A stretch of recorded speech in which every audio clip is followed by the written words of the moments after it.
Il mio nome è Luca Poloni, io sono il direttore approvvigionamenti del gruppo Mediaset, coordino quindi tutte le aree di acquisto per le società del gruppo e le controllate. Lavoriamo su 4 aree principali di acquisto. Abbiamo ovviamente il nostro core business, che sono le produzioni televisive, con tutti i fattori tecnici che entrano all'interno del processo produttivo di realizzazione dei programmi. Abbiamo i sistemi e le tecnologie che vanno dai sistemi trasmissivi ai computer e a tutto ciò che è il mondo del software e dell'hardware a supporto della nostra attività di produzione televisiva. Abbiamo i servizi di business che per noi vanno dagli acquisti di ricerche di mercato sino ai servizi di call center per la nostra pay TV, ma anche di attività di consulenza e i supporti ai progetti speciali. Abbiamo infine l'ultima categoria, che è quella dell'indiretto puro, che come potete immaginare è legata poi sostanzialmente ai servizi generali e a tutto ciò che sono le aree di acquisto a supporto, diciamo, del funzionamento effettivo dei nostri siti produttivi e dei nostri uffici. Che cosa ha spinto Mediaset ad implementare una soluzione di e-procurement?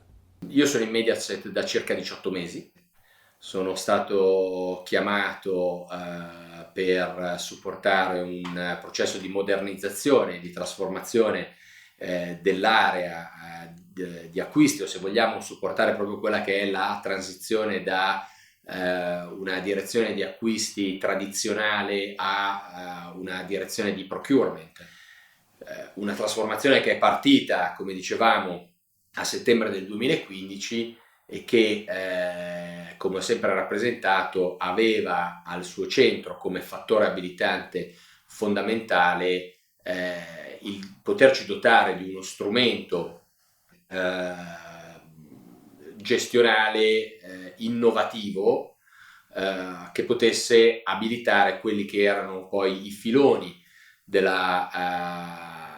quello che era il nostro progetto di cambiamento all'interno dell'azienda. In breve, quali sono le principali sfide che un'azienda come Mediaset si ritrova ad affrontare nei processi di acquisto? Ma le sfide che ci siamo trovati a mettere nel mirino 18 mesi fa, quando abbiamo iniziato il nostro percorso, erano molteplici. Erano sfide che partivano anche da una volontà dell'azienda di rafforzare i comportamenti, la compliance all'interno del mondo degli acquisti e del procurement. C'era una sfida organizzativa che diciamo era sia di accentramento delle varie responsabilità e quindi dei vari rivoli di spesa all'interno dell'azienda e del gruppo, ma anche organizzativo dal punto di vista di professionalizzazione della direzione, quindi trasformarla da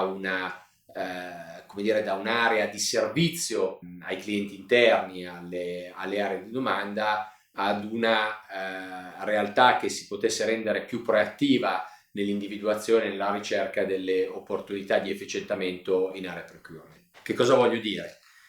Dotarsi di uno strumento gestionale innovativo come quello che noi abbiamo selezionato permette di alimentare il cambiamento. C'è la necessità di ridisegnare i processi, c'è la necessità di dotarsi di nuove modalità di lavoro e dall'altra parte c'è la possibilità di acquisire trasparenza sulle informazioni in grado di generare quel circolo virtuoso che può stimolare poi il miglioramento continuo.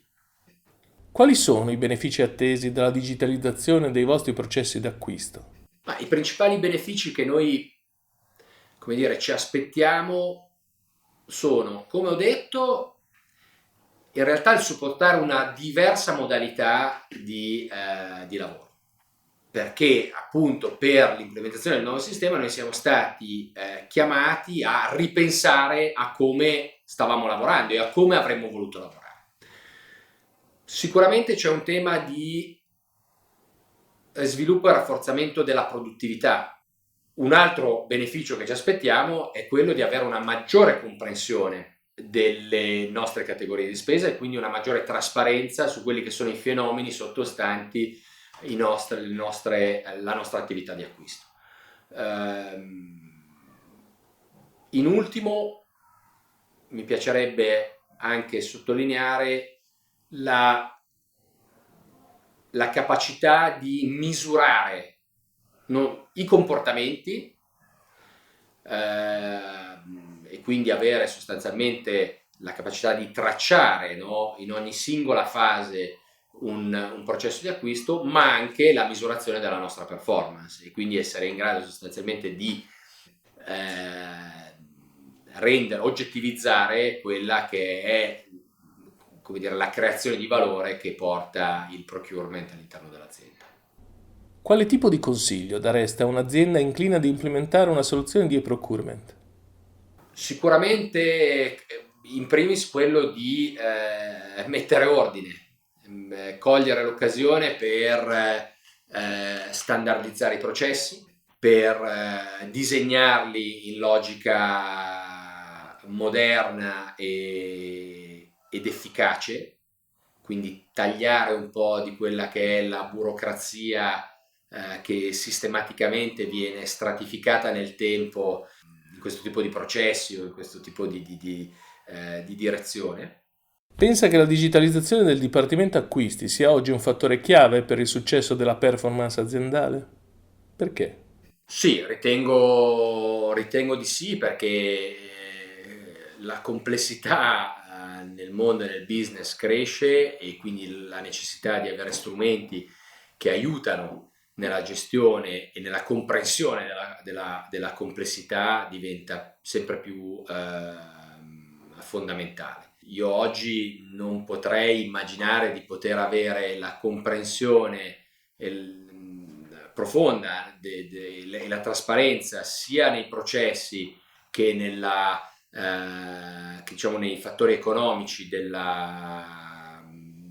procurement senza uno strumento in grado di alimentare proprio la data intelligence così come siamo in grado di fare oggi.